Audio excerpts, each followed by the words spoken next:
In this small town works the mind of a very clever man who's working away creating some of the finest furniture to be made in this country.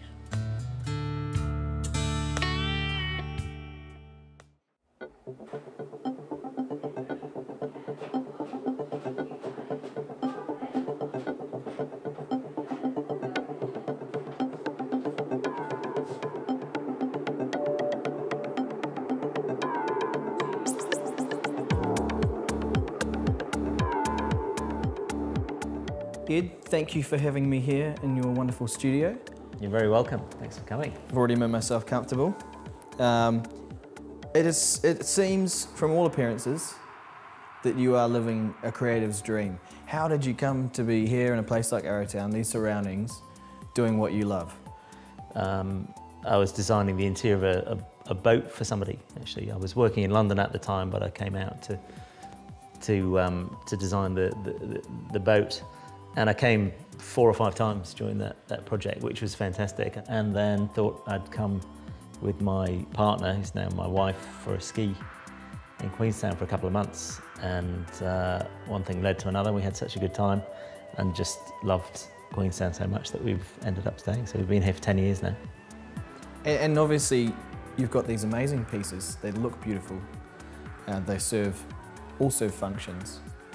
But I understand a lot of what you do and what you're passionate about is about putting meaning in behind all these pieces.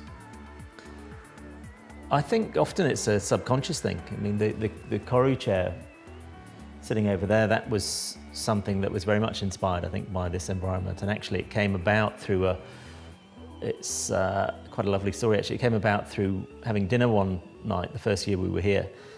We had some friends staying with us and we were sitting around having drinks before dinner, and their little girl, who I think was 5 at the time, came dragging a possum throw into the middle of everyone and set it out, wrapped herself up in it, and sat with her thumb in her mouth listening to the conversation, and just gradually fell asleep in front of everyone.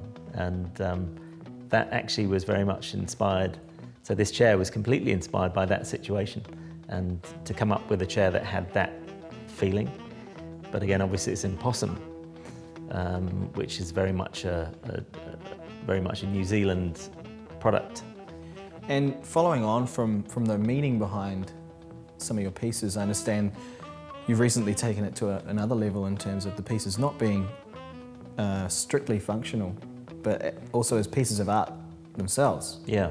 In fact, something I'm really passionate about is pieces that get better with age and with use, and as they gain patina, as the leather polishes through your hands coming into contact with it, or the timber is marked, and these things tell stories, and that's something I'm very interested in. Oh, I can totally relate to that. We had this crappy, horrible dining room table growing up, but I remember it vividly. And it got passed down to my sister when she was flatting. It came back in a different form after that. I mean, and it transcended our childhood, our teenage years, her young adulthood. I don't know where it is now, to be honest, but it's still. And that's a shame, around. isn't it? Wouldn't it be lovely to? I'm sure it's somewhere. To still have that.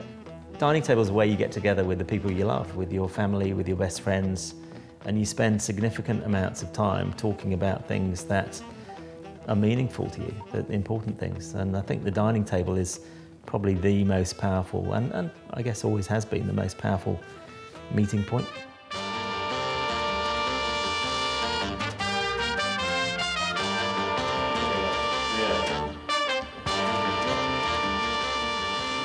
I really love the braille theory that is used in a number of his works. It's awesome. And you know, checking out the whole catalogue, you can really see how much great work Mr. Cruikshank has done.